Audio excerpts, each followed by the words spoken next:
Well, hello there and welcome to the FOX6 Sports Blitz. I'm Brandon Cruz, Lily Zhao on my side, and Tim Van Voren live at Empower Field in Denver, where the Packers lose today 34-26.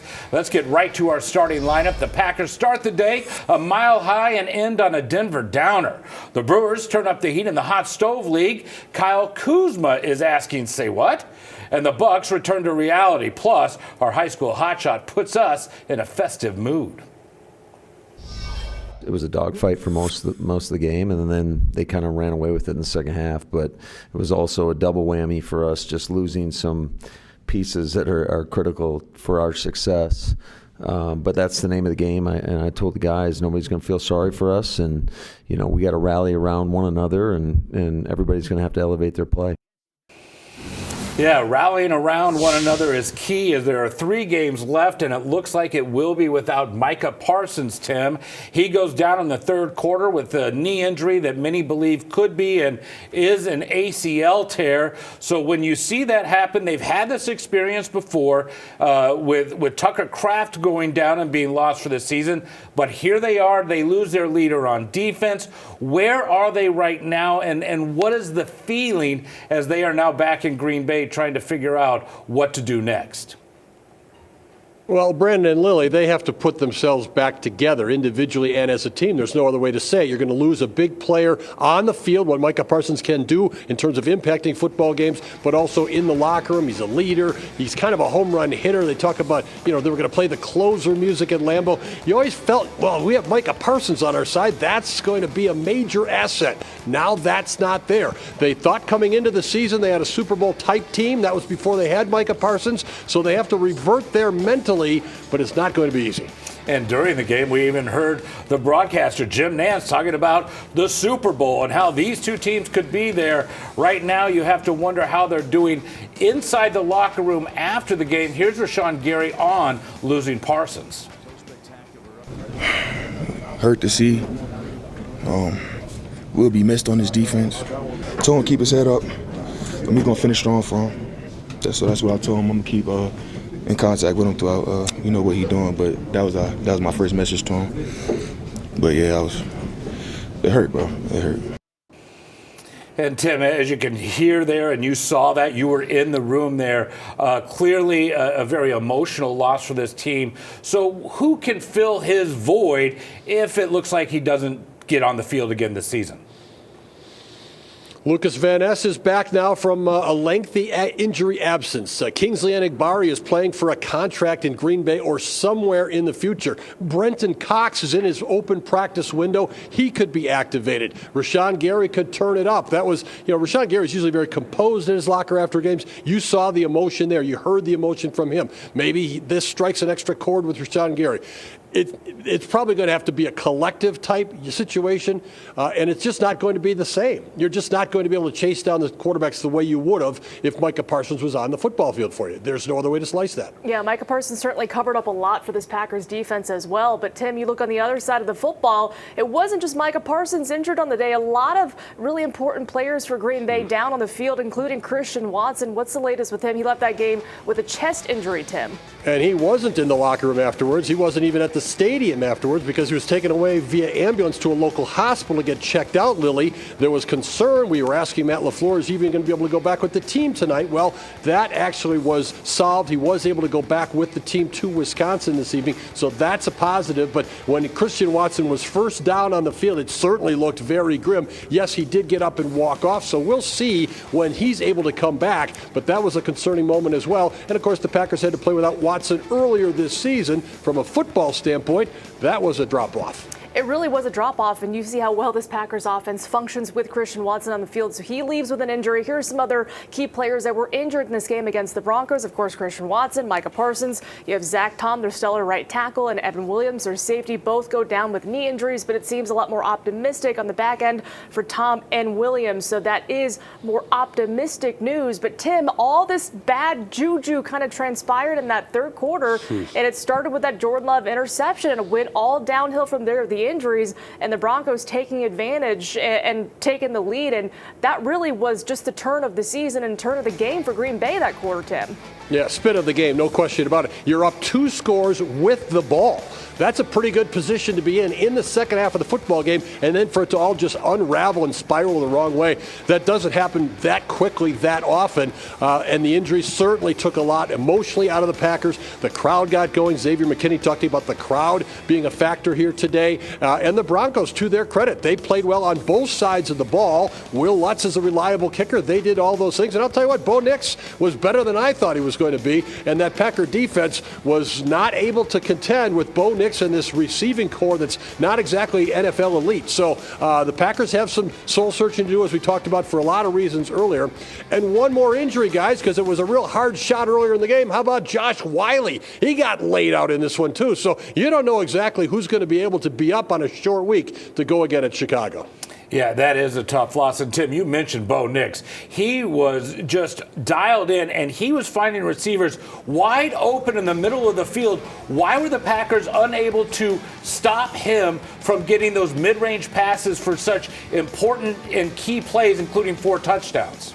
It's very interesting. Coming into this game, Brandon, the Packers were among the best in the NFL defensively in short 5-yard gains and also in long beyond 15-yard gains in passes. But they really struggled in that mid-range. So that's one soft spot teams have used against the Packers this season. But Bo Nix was not good coming into this game in that mid-range game. Today he was terrific. All those mid-range passes, crossing patterns, the ability to keep plays alive. Bo Nix was a very strong player in this game for the Broncos.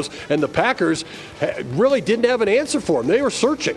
And he was consistent from start to finish. Jordan Love, on the other hand, had a great first half and then just really struggled in the second half. What changed for the Packers offense and or the Broncos defense to really kind of lock Love up? Well, we knew the Broncos had a good defense coming into this game, and then you subtract some people and you move some people around on that offensive line. Zach Tom going out of there. You have Darian Kennard in there. Then you can't use that extra lineman that they sometimes use with Kennard. Kennard doesn't play as much as some of these other guys. You saw that line start to give way a little bit. I thought that was a big change for Jordan Love. The second interception was an okay pass. He threw it to Dontavian Wicks, and it was a deflection. So, to me, even the first one wasn't a bad pass. Patrick Surtain made a good play. So, the statistics might belie a little bit of how Love threw the ball, but you're exactly right that once they got ahead on the scoreboard, then they just shriveled away. Yeah, and Tim, that was really indicative in that fourth quarter, right? You know, they go down by 8 points, and the Packers offense has 3 separate chances to go down and put some points on the board, and they don't. So what was the issue there in that fourth quarter? Offensive line was an issue, no question. Josh Jacobs was good today, but that offensive line started to give way. The Broncos came in with those heavy sack numbers, and as the game went along, that defensive line just started to roar and move into the occasion, and they were in Jordan Love's face. He did not look as comfortable as the game went along in that pocket. It definitely showed up. And keep in mind, he had a long scramble early in the game where the line hadn't protected him there either. He had a 24-yard scramble. So it just was not a comfortable game back there against this tough Denver defense. Yeah, unfortunately, it came in the second half against, one of the best defenses in the NFL. But, Tim, when you look at this big picture, it's a loss for the Packers, which drops them down to the 7th seed, but you lose Micah Parsons. So you talk about the Super Bowl postseason implications. This loss meant a lot for Green Bay, but not in a good way.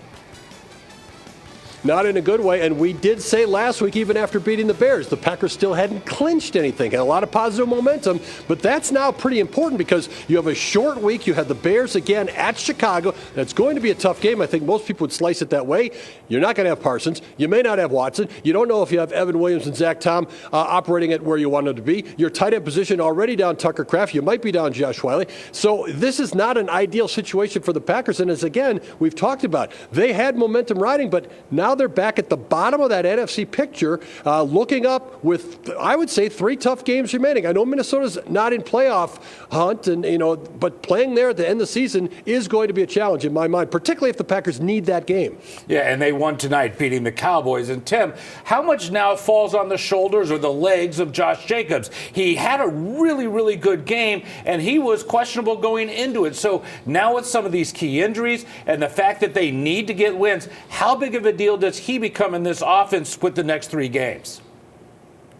I think that's a good question. Jacobs did have a terrific game today, and I thought naked eye, guys, that's the best I've seen him look all year. Not necessarily production, but the way he looked. He had more burst today than I've seen all year out of Josh Jacobs.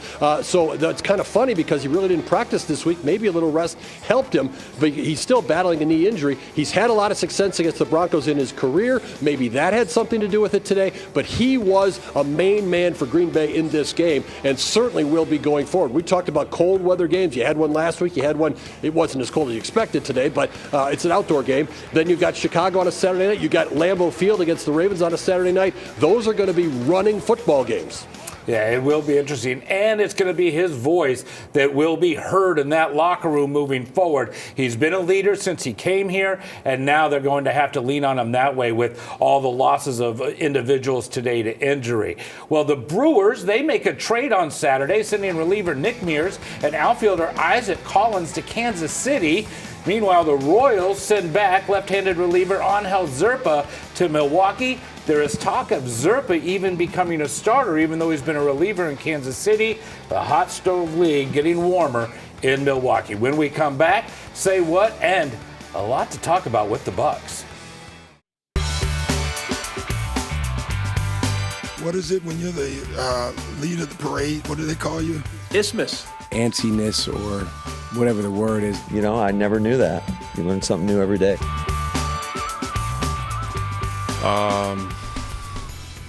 I don't really know, honestly. I don't really remember a time he met with us. Yeah, he didn't sit us down like The Apprentice. You know, he didn't go down like that. So, yeah. All right, well, welcome back to the FOX6 Sports Blitz. There's Kyle Kuzma saying, say what? And that was in response to a report from Chris Haynes, who talked about Giannis kind of meeting with a couple of his teammates, talking about let's focus on basketball, the here and now, and not, kind of put these trade rumors to rest kind of thing. But when he was asked about it, you hear Kyle Kuzma's response. Tim, going out to you, Kevin Porter Jr. talked about it this week, called it, false reporting. What do you make of all of this outside noise when we're still talking about Giannis and his future in Green Bay? Or in Milwaukee? Awful lot of smoke. That's what I make about it. It's smoke at this point, but the more that continues to build on this, even the answers now from the teammates are kind of evasive about Giannis's evasive stance on this. It's questionable. There's nothing else to really say to this point. We don't know. We don't know. And what we do know is that Giannis on the bench, Brandon, this week. Yeah, he hadn't been, and it was kind of noticeable that while he's been injured, he hasn't joined his teammates on the bench during games, but he did on Thursday when they played Boston and they get a win, and you kind of look like, okay, that was allegedly when the meeting took place. It was before that game, and then he's on the bench. They show up that night, they beat the Celtics handily, and you think, okay, maybe things are starting to turn. And this is Giannis's statement to say there's nothing to see here, but is there? But is there? And again, it's, Kevin Porter Jr. saying if we go on a run here, you won't be hearing about Giannis trade rumors, but at the end of the day, they go out and beat Boston. They look very impressive doing it. And, Tim, when you watch that game, you see Bobby Portis, Kyle Kuzma, Kevin Porter Jr., these guys stepping up when they needed to. Was this game something that they could use to catapult the season? I'm going to ask you that before we figure out what happened tonight. Yeah, tonight, my goodness, erase that one from anybody's memory banks. They look very strong against the Celtics. Big minutes for big guys who had the opportunity. Bobby Portis obviously was one of them. Kuzma had a real nice game that night, and the Bucks were moving the ball. They look good. That they show they still have it in them. It's hard to do that on a regular basis, we've seen, but they showed on that night, well, we still have it in us. It helped that Boston couldn't hit a shot from three-point land at all. They really couldn't, but the Bucks were talking the talk. They could not walk the walk, Brandon.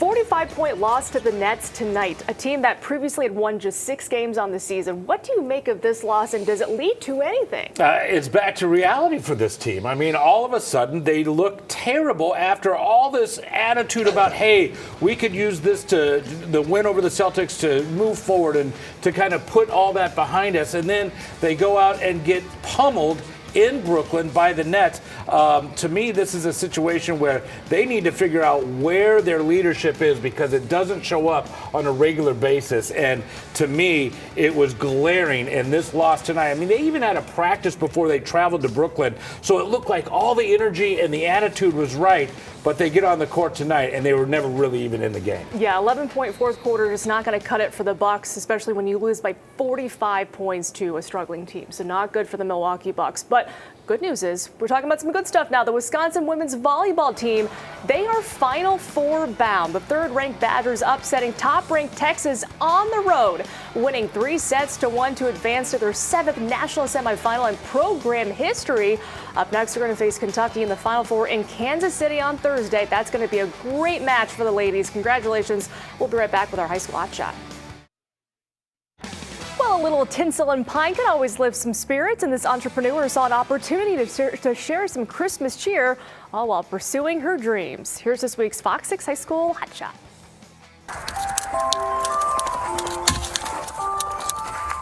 Hi, I'm Haley. I'm a junior at Cedarburg High School, and I run my own business. We're in my tree farm, Tinsel and Pine, located on the edge of Cedarburg and like right in the inside of Mequon. Handmade like this tree something? I've always known that I wanted to start a business one day, and my parents were like, yeah, that's fine. So then I went all in. And then I just started researching, working, building everything, hired a contractor to fix up the place.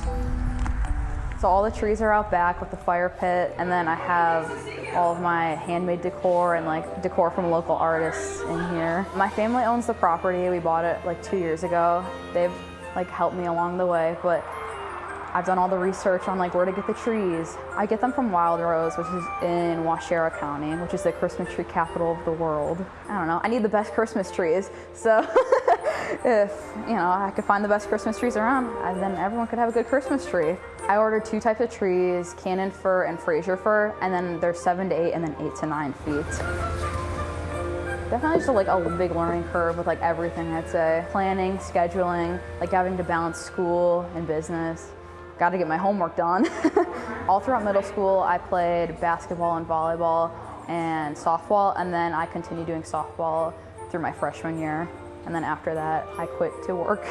I mean, I definitely liked playing sports, but then I feel like I had more of a passion to go and work. I think I'm really good at business, so I'd rather pursue that. It's definitely been successful this year. I was telling my parents, I just want to sell 1 tree. And I've sold way more than 1 tree, so I'm just really grateful for that. My favorite holiday is Christmas.